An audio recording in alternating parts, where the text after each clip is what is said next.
Magandang araw. Tunyo Bacalya vlog ni. Ito'y bahagi ko sa inyo. Tatlong mutya na pangpaswerte.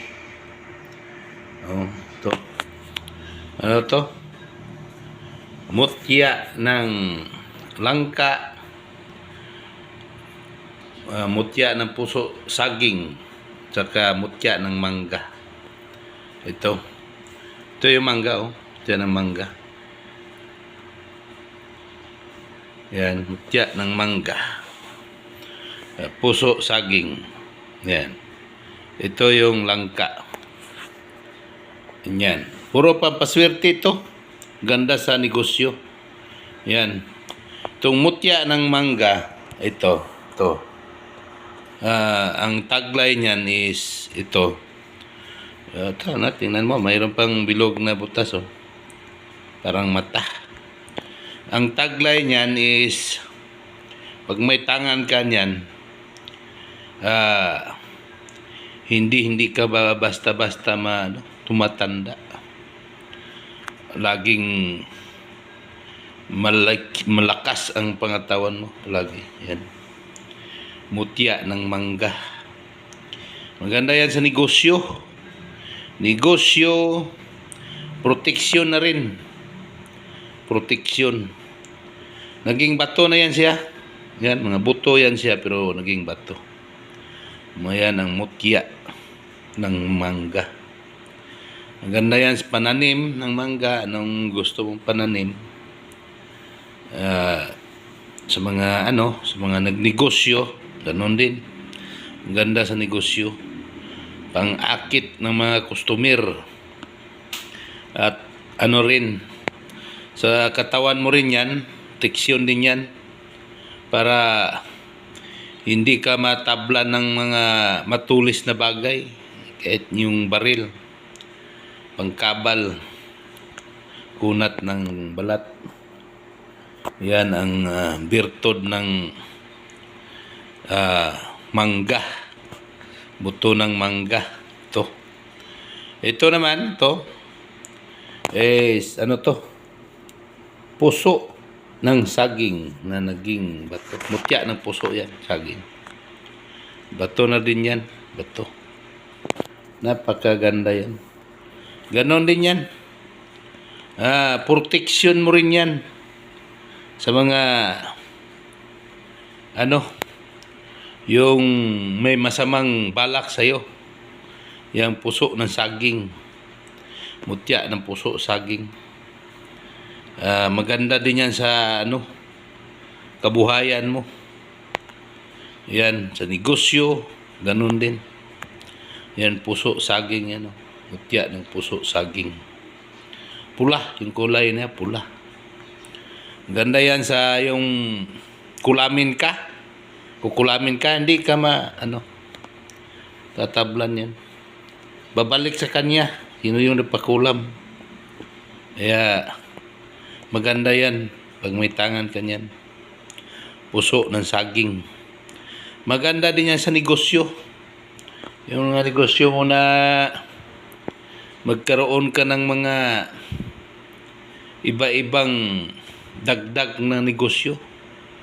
Tulad ng puno ng saging na siya, may mga sumisibol na mga saha. Ganyan ang mutya ng puso saging. Saka proteksyon din yan.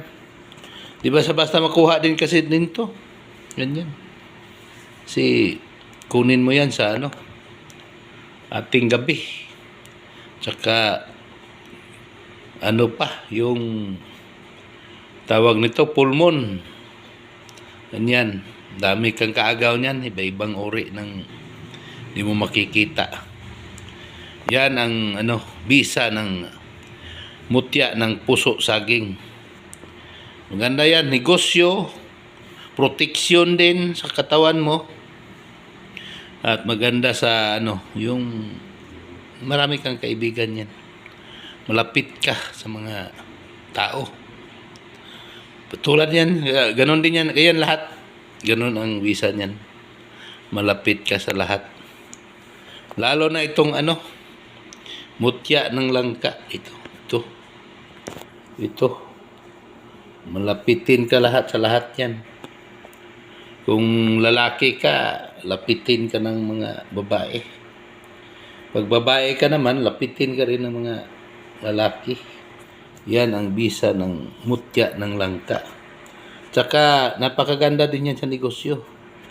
Lalo na negosyo mo pagkain, yung karinderya, ganyan. Yang mutya ng langka. Buto yan siya, naging bato na. Yan sa lahat, naging bato na yan. Pag may tangan kang mutya ng langka at may negosyo ka na karinderya, yan, dami mo customer. Doon pupunta sa'yo dahil pili nila mabango. Yung langka, di ba? Mabango pag hinog. Pupunta sa'yo yan. Doon kakain dahil masarapan sila sa mga ulam mo, pagkain mo. Yang mutya ng langka. Maganda sa negosyo. Kahit anong negosyo naman, ang gano'n mo dyan. Kahit bigasan pa yan, sari-sari pa yan, okay yan. Pero ang talaga yung karinderya. Paswerte yan siya. Paswerte, proteksyon na rin. Hindi ka rin basta-basta ng mga matulis na bala. Yan, mutya ng langka. Yan. Kasi, mayroong gabay yan sila. Yung mutya ng langka, ang niyan, bisar yan, ganoon din. Hindi ka matabla ng kulam, yung barang,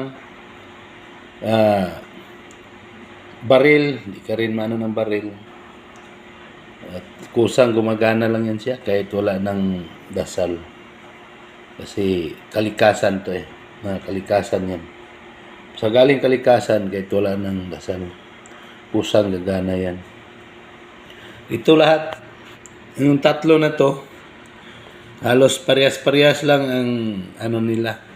Bisa pang paswerte, proteksyon, kabal